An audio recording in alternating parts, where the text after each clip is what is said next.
Mais um vídeo sobre a Convenção Americana dos Direitos Humanos, Pacto de São José da Costa Rica. Esse é o segundo vídeo. Como eu já falei, este é um assunto muito complexo, um assunto que cai em diversos concursos, por isso nós faremos o estudo mais aprofundado. Então, serão no mínimo 4 vídeos, mas vamos prosseguir então. Eu parei aqui no último slide, nesse slide na última aula. A Convenção Americana estabelece um aparato de monitoramento e implementação dos direitos. A Comissão Interamericana dos Direitos Humanos, que já existia antes da Convenção, mas que foi aperfeiçoada e se tornou o que nós chamamos de hard law, porque um mecanismo constritivo, assim como a Corte Interamericana de Direitos Humanos, um órgão independente que possui vários juízes. A Comissão Interamericana de Direitos Humanos, guarde isso para a prova, é um órgão administrativo. A sua função precípua é o órgão administrativo da Convenção Interamericana, enquanto a Corte Interamericana, a sua função precípua é jurisdicional, é o órgão jurisdicional da Convenção Interamericana de Direitos Humanos, do Pacto de São José da Costa Rica. Ao contrário do que reiteradamente afirmado pela doutrina, na verdade a Comissão não foi criada pela Convenção, tendo sido apenas fortalecida por esta. Isso aqui, dependendo do material que você vai ler, vai dizer que a comissão foi criada pela convenção. Não foi. Tem como provar isso e é muito mais fácil você provar num recurso que ela não foi criada pela convenção, e sim muito antes. O Brasil ratificou a Convenção Americana, a qual foi promulgada pelo Decreto 678 de 6 de novembro de 1992. Foi o referendo congressual que, portanto, promulgou este decreto. Ele foi ratificado pelo Brasil. Nós já falamos a data, que era de 1972. Agora, o decreto é o decreto 678. Comissão Interamericana dos Direitos Humanos. Olha, nós falamos da parte introdutória da convenção. Nós vamos falar agora da comissão. O que é a comissão mesmo? O sistema jurisdicional. É isso? De forma alguma. A comissão é administrativa. A Comissão Interamericana dos Direitos Humanos é um órgão administrativo do sistema interamericano de proteção dos direitos humanos. Então vamos falar da comissão, que já existia muito antes da própria convenção. A comissão é composta por 7 membros. Juízes? Não, eu não falei juízes. 7 membros eleitos a título pessoal para um mandato de 4 anos. Olha, isso aqui você tem que saber. Mandato de 4 anos, podendo ser reeleito apenas uma vez. Pode, no máximo, 8 anos. A Comissão Interamericana, 7 membros. Mandato de 4 anos, podendo ser reeleito uma vez. Como eu falei, é o órgão administrativo da Convenção. A principal função da Comissão Interamericana é promover a proteção dos direitos humanos na América. Para tanto, cabe à Comissão fazer recomendações aos governos dos Estados-membros. Olha, primeira função, prevendo a adoção de medidas adequadas à proteção desses direitos, preparar estudos e relatórios que se mostrem necessários, solicitar aos governos informações relativas às medidas por eles adotadas concernentes à efetiva aplicação da Convenção, mais uma função, e ainda submeter um relatório anual à Assembleia Geral da Organização dos Estados Americanos. Então essas 4 principais funções você tem que memorizar. Ela vai fazer recomendações aos governos dos Estados-membros. Estados-membros, por favor, olhem aí essa questão de tortura no sistema prisional. Estão aparecendo denúncias, estão aparecendo aí repercussão na mídia internacional, recomendações. Preparar estudos e relatórios que se mostrem necessários. Então vamos estudar essa situação aí. E ainda solicitar aos governos informações relativas a medidas por eles adotadas concernentes à efetiva aplicação da Convenção. Governo, me informa isso. O que você está fazendo para abolir essa tortura? E ainda submeter um relatório anual à Assembleia Geral da Organização dos Estados Americanos. Uma vez ao ano, vai enviar à OEA, para a Assembleia Geral, relatório de tudo aquilo que a comissão, de todos os trabalhos realizados por essa comissão. É competência da comissão ainda examinar as comunicações encaminhadas por indivíduos ou grupos de indivíduos, ou ainda entidades não governamentais que contenham denúncias de violação a direito consagrado pela Convenção. Opa! Então agora nós chegamos aqui no caso das petições individuais, das comunicações individuais. Então, para fins de prova, guarde isso, é possível a comunicação individual dentro da Convenção. Um indivíduo comunica à corte? Nós veremos que não. Nós veremos isso e já vai guardando, eu vou repetir várias vezes, porque já caiu mais de uma vez em prova. Um indivíduo, um cidadão brasileiro, por exemplo, ele nunca comunica diretamente à corte. Ele pode ir até a comissão. A comissão vai encaminhar para a corte. O indivíduo nunca encaminha direto para a Corte Interamericana de Proteção dos Direitos Humanos. Não somente indivíduos, mas também grupos, entidades não governamentais, ONGs. Uma ONG pode encaminhar uma petição à comissão que contenha denúncias de violação de direito a direito consagrado nessa convenção. O Estado, a se tornar parte, aceita automaticamente e obrigatoriamente a competência da comissão para examinar essas comunicações, não se fazendo necessária a elaboração de declaração expressa e específica para tal fim. Olha a diferença, pessoal, veja a diferença, é automático. A aceitação da comissão é automática, não tem protocolo adicional para petição individual aqui, não tem protocolo adicional para aceitar a comunicação. O país, exemplo, o Brasil, assinou a convenção, assinou o Pacto de São José da Costa Rica, automaticamente um indivíduo brasileiro pode fazer uma petição à comissão, receber comunicação, então não é necessário declaração expressa. Guarde isso também. Comissão Interamericana de Direitos Humanos são requisitos de admissibilidade de petição pela comissão. Então, para que eu possa fazer um pedido para uma comunicação para essa comissão, alguns requisitos o Estado parte, no nosso caso o Brasil, deve ter feito. Vamos ver quais são esses requisitos. Deixa eu eliminar um pouco de texto aqui para ficar melhor. O Estado acusado deverá ter violado um dos direitos estabelecidos na Convenção ou na Declaração. Vamos supor que eu estou fazendo a petição porque o Brasil me violou um direito. Só que esse direito não está previsto na Convenção. Portanto, a Convenção não aceita. É requisito de admissibilidade que esse direito esteja previsto dentro da Convenção. 2. Esgotamento dos recursos internos. É relativo, mas para fins de prova você deve memorizar. Relativo porque haverá situações em, por exemplo, a demora do Estado, aí eu não preciso esgotar os recursos internos. Mas, em regra, esgotamento dos recursos internos. Eu já fui ao judiciário, recorri ao tribunal, recorri ao STJ, encerrou. Aí sim eu vou fazer petição à comissão. 3. A apresentação do caso deve ser feita dentro de 6 meses a partir da data que o presumido prejudicado em seus direitos tenha sido notificado da decisão definitiva.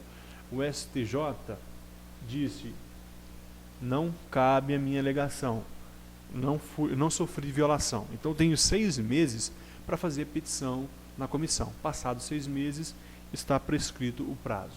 4. Matéria de petição não pode estar pendente em outro processo internacional. O caso da litispendência internacional. Vamos supor que eu estou com um caso sendo julgado lá no Tribunal Penal de Haia, lá no Pacto dos Direitos Civis e Políticos.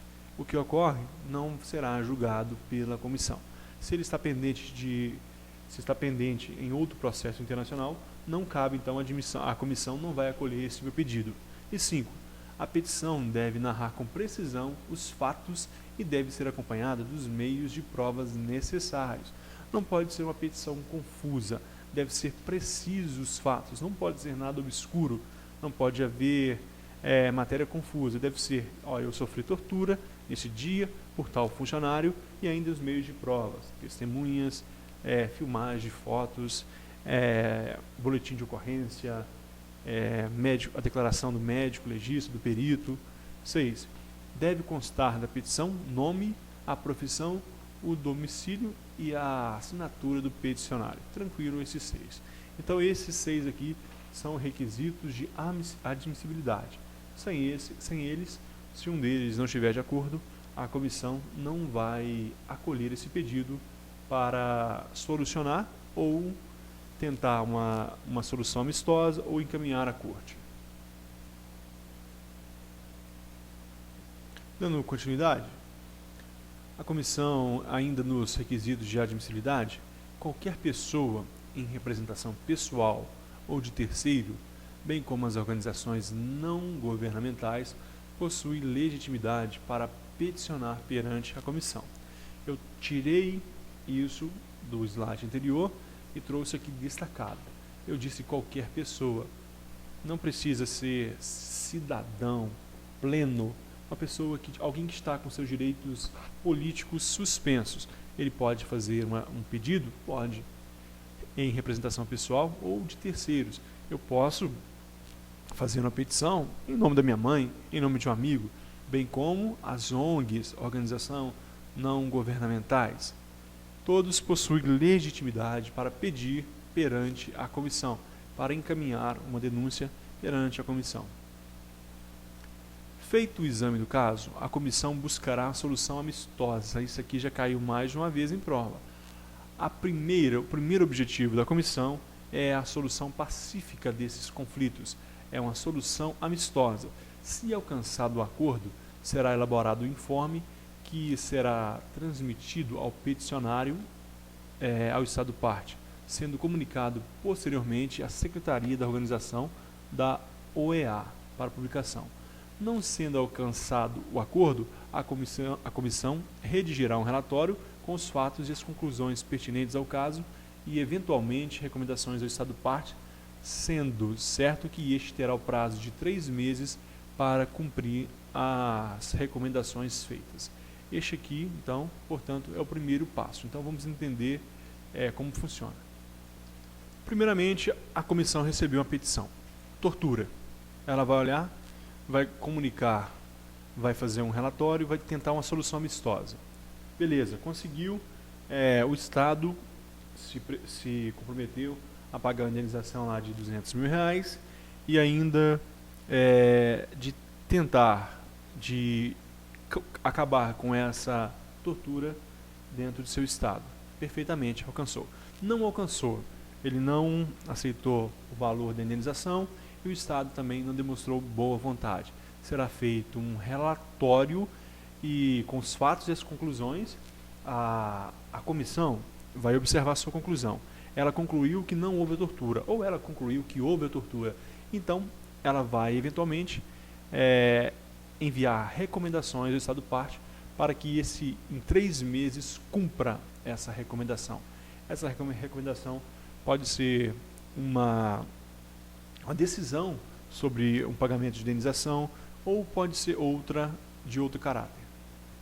Guarde aqui esse prazo de 3 meses, porque a situação complica daqui para frente. O que ocorre? Não houve uma solução. A comissão comunicou ao Estado, fez recomendação ao Estado, o Estado não fez. O que ela pode fazer então? Não solucionou, nem amistosamente, nem o Estado cumpriu a sua recomendação. Ela pode então encaminhar à corte. Somente ela, pode encaminhar à corte, desde que o Estado expressamente tenha reconhecido a competência da corte. Vamos mudar o slide para a gente entender isso. O caso pode ser solucionado pelas partes ou encaminhado à Corte Internacional de Direitos Humanos. Então, a Corte Internacional. O que ocorre? Observe que o encaminhamento à Corte só pode ser feito pelos Estados partes ou pela Comissão Interamericana, não sendo possível encaminhamento pelo indivíduo. Observamos aqui que não há petição individual para a Corte. Quem encaminha? Os Estados partes ou a Comissão. Os Estados partes vai encaminhar para a Corte ou a Comissão. Somente esses dois. Neste caso aqui, a Corte vai ter um papel muito semelhante ao do Ministério Público ali, vai ser um fiscal. Estados partes ou a comissão encaminha para a corte, não sendo possível encaminhamento pelo indivíduo. Se durante o prazo o caso não for solucionado nem remetido à corte, por que não remetido à corte? Imaginem aqui que o país não aderiu expressamente à competência da corte. Então, neste caso, não será remetido o processo à corte. Ainda, por a maioria, a comissão, neste caso aqui, se ele não for remetido à corte, a comissão, por maioria absoluta dos votos, poderá emitir sua própria opinião e conclusão, dentro desse prazo aqui de 3 meses. Então, passaram-se os 3 meses, o caso não foi encaminhado à corte. O que ocorre? A comissão, pela sua maioria absoluta dos votos, poderá, então, ela emitirá sua própria opinião e conclusão. O caso só poderá ser submetido à corte se o Estado parte reconhecer, mediante declaração expressa e específica, a competência da corte. Então, em alguns casos, o país não reconheceu a competência da corte, a própria comissão, passado esse prazo, por maioria absoluta, ela vai emitir a sua opinião. A competência da corte no tocante à interpretação e aplicação da convenção. Então, guarde isso aqui. Isso que eu gostaria de te falar.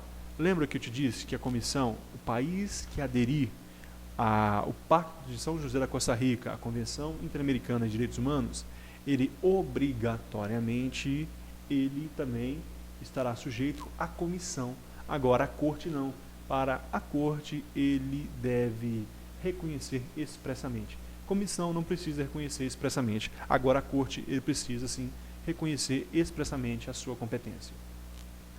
A comissão, ela pode ainda tomar medidas cautelares toda vez que um bem ou algo de extrema gravidade possa complicar ainda mais a situação do peticionário, como nós veremos agora. Em casos de gravidade e urgência, guarde isso, não é em todo caso. Em caso de gravidade e urgência, e toda vez que resulte necessário, de acordo com as informações disponíveis, a comissão poderá, por iniciativa própria ou, de ofício, iniciativa própria, ou mediante a petição da parte, solicitar ao Estado em questão a adoção de medidas cautelares. Então, medidas cautelares para evitar danos irreparáveis. Pode ainda a comissão solicitar à Corte Interamericana a adoção de medidas provisórias. Se a comissão viu que vai extrapolar a sua competência, ela pede à Corte Interamericana, ela vai até a Corte e pede a adoção de medidas provisórias, em caso de extrema gravidade e urgência, para evitar dano irreparável à pessoa em matéria ainda não submetida à Corte. Então, preste atenção, olha as várias possibilidades. Qual é a questão aqui? Gravidade e urgência. Imagine um país qualquer que está, vamos um exemplo aqui, prisão de crianças. Ele está com prisão de crianças e está com crianças presas junto a adultos, e a denúncia de violação sexual a essa criança dentro da carceragem. Gravidade e urgência. Então, a comissão, por iniciativa própria, ela percebeu que não tem competência, ela pede à corte para que a corte tome medidas provisórias de, por exemplo, uma alvará, uma liberdade provisória para todos aqueles menores, até solucionar a questão da carcerária naquele local, em caso de extrema gravidade e urgência, para evitar dano irreparável à pessoa, em matéria ainda não submetida à corte, porque existe o prazo, aquele prazo de 3 meses. Então, neste caso, gravidade e urgência, medidas cautelares, a própria comissão faz. Se ela reconhecer que não tem competência, ela pede à Corte Interamericana que tome as medidas provisórias. Ainda, a respeito da comissão, guarde isso, ela é um órgão administrativo do sistema, mas em alguns casos ela terá uma função semelhante ao do Ministério Público. Ela vai encaminhar, ela vai provocar a corte, então uma função semelhante ao Ministério Público. E ainda, em alguns casos, ela pode tomar medida cautelar por iniciativa própria, em alguns casos, e não em todo caso. Cuidado na hora da prova. Casos de gravidade e urgência, iniciativa própria, petição cautelar, ela vai tomar medidas cautelares. Se ela percebeu que não tem competência, é uma medida muito gravosa, ela vai pedir à corte e a corte interamericana vai tomar medida, ela vai tomar medidas provisórias para coibir aquela grave situação. No próximo vídeo, daremos início falando da Corte Interamericana de Direitos Humanos. Muito obrigado e até a próxima.